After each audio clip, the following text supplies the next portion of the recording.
Hello friends, welcome to my channel Anurag white edit. आज हम BEd entrance exam के लिए हिस्ट्री की दूसरी क्लास है। इसमें आज हम करेंगे विदेशी यात्रियों का विवरण, जिसमें सबसे पहला पॉइंट रहेगा यूनानी और रोमन लेखक के बारे में सभी चीज़ें जानेंगे।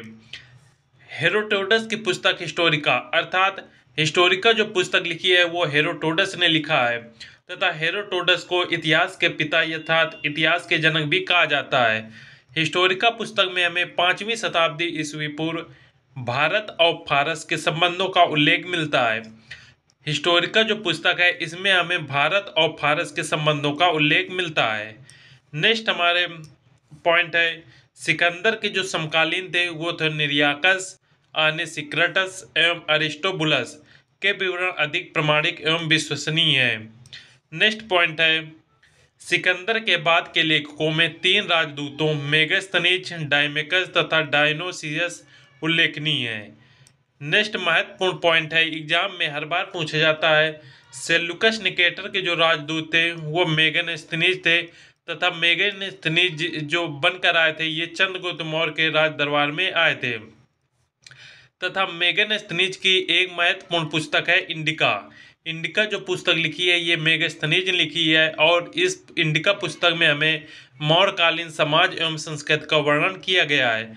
तो सबसे इम्पोर्टेंट क्वेश्चन है कि जो मेगास्थनीज थे ये किसके दरबार में आए थे, तो मेगास्थनीज जो थे वो चंद्रगुप्त मौर्य के दरबार में आए थे तथा मेगास्थनीज की एक प्रमुख पुस्तक का नाम है इंडिका।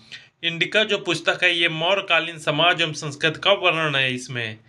नेक्स्ट इंपॉर्टेंट पॉइंट है डायमेकस सीरियन नरेश अंटियोकस का राजदूत था जो बिंदुसार के राज दरबार में आया था। बिंदुसार के राज दरबार में कौन राजदूत बनकर आया था, तो ये थे डायमेकस। नेक्स्ट इंपॉर्टेंट क्वेश्चन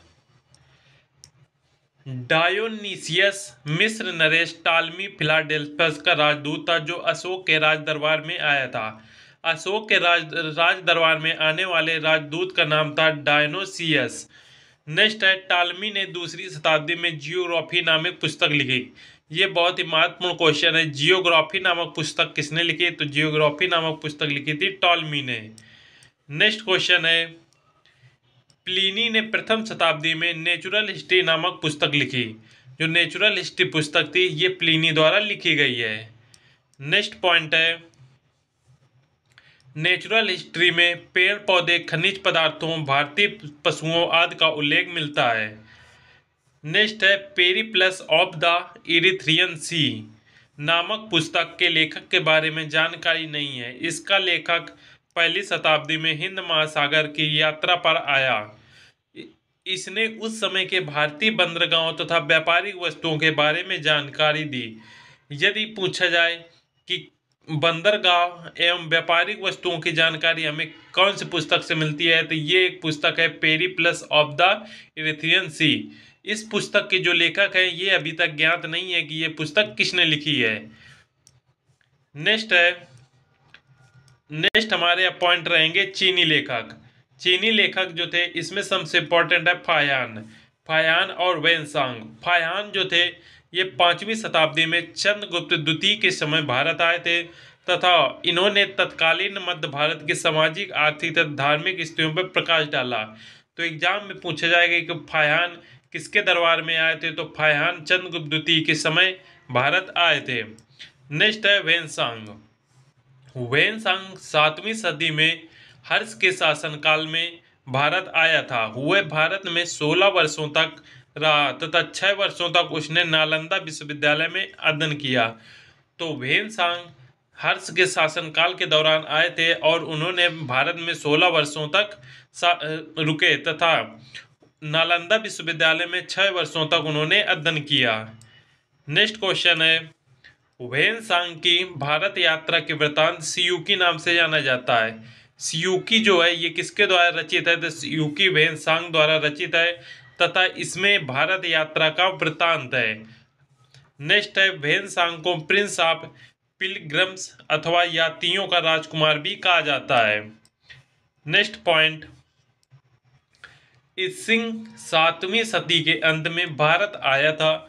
उसने विक्रमशिला एवं नालंदा विश्वविद्यालयों में भारतीय की वेशभूषा तथा खान पान आदि के विषय में लिखा है। इत सिंह जो थे ये 7वीं सदी के अंत में भारत आए थे। नेक्स्ट है मा तोआनलिन ने हर्ष के पूर्वी अभियानों तथा चाओ जू कुआ ने चोलकालीन इतिहास पर प्रकाश डाला। तो यदि पूछा जाए कि हर्ष के पूर्व अभियानों पर किसने प्रकाश डाला, तो ये थे मा तोआनलिन, और जो चोलकालीन इतिहास पर प्रकाश डाला था वो थे चाओ चू कुआ। नेक्स्ट पॉइंट है चीनी यात्री सुंग युन 518 ईस्वी में भारत आया था। अब डिस्कस करेंगे अरबी लेखक के। आपके चीनी लेखक हो गए, अब डिस्कस करेंगे अरबी लेखक। सबसे इम्पोर्टेंट अरबी लेखक है अलबरूनी। अलबरूनी जो थे ये 11वीं सदी में महमूद गजनवी के साथ भारत आया था। उसने तहकीक ए हिंद अथवा किताबुल उल हिंद नामक ग्रंथ की रचना की। अलबरूनी जो थे, अलबरूनी महमूद गजनवी के समय भारत आए तथा अलबरूनी के एक फेमस पुस्तक का नाम है तहकीक ए हिंद, अथवा इसे हम किताबुल ओ हिंद भी कहते हैं। इस पुस्तक में हमें राजपूतकालीन समाज, धर्म, रीति रिवाज आदि का विस्तृत वर्णन है। किताबुल उल हिंद या फिर तहकीब ए हिंद पुस्तक जो लिखी थी, ये पुस्तक लिखी थी अलबरूनी ने, और इसमें हमें राजपूतकालीन समाज, धर्म, रीति रिवाज आदि का विस्तृत वर्णन मिलता है। नेक्स्ट है अलबरूनी ज्योतिष, गणित, विज्ञान, अरबी, फारसी तथा संस्कृत के अच्छे ज्ञाता थे। अलबरूनी जो थे इन्हें ज्योतिष, गणित, विज्ञान, अरबी इन सभी भाषाओं का अच्छा ज्ञान था। नेक्स्ट पॉइंट है 9वीं सदी में भारत आने वाले अरबी यात्री सुलेमान ने पाल एवं प्रतिहार शासकों का तत्कालीन आर्थिक, राजनीतिक एवं सामाजिक दशा का वर्णन किया है। पाल एवं प्रतिहार शासकों के बारे में सुलेमान ने वर्णन किया है। नेक्स्ट है बगदाद से भारत की यात्रा पर आने वाले अल मसूदी ने राष्ट्रकूट एवं प्रतिहार शासकों के विषय में जानकारी दी है। यदि पूछा जाए कि राष्ट्रकूट एवं प्रतिहार शासकों के विषय में जानकारी किसने दी, तो वो थे अल मसूदी। नेक्स्ट पॉइंट है अन्य विदेशी लेखक जो कि हिस्ट्री के में बहुत ही योगदान अपना दिया। नेक्स्ट है इब्न बतूता। इब्न बतूता द्वारा अरबी भाषा में लिखा गया है। उसका यात्रा वृत्तांत रेला है। नेक्स्ट है ये 14वीं सदी में भारतीय उपमहाद्वीप के सामाजिक तथा सांस्कृतिक जीवन के विषय में जानकारी का महत्वपूर्ण स्रोत है। इब्न बतूता द्वारा एक यात्रा वृत्तांत लिखा गया है रेला। रेला जो है ये अरबी भाषा में लिखा गया है। नेक्स्ट है तारानाथ। तारानाथ एक तिब्बती लेखक था तथा इसने कयुंगुर तथा तयुंगुर नामक ग्रंथ की रचना की है। नेक्स्ट पॉइंट है मार्को पोलो। मार्को पोलो 13वीं सदी के अंत में पांड देश की यात्रा पर आया था। ये सभी पॉइंट हो गए हमारे लेखकों के संबंधित। लेखकों संबंधित जितने भी क्वेश्चन पूछे जाते हैं उन सबको हमने डिस्कस कर लिया है। नेक्स्ट हमारा टॉपिक है पुरातात्विक स्रोत।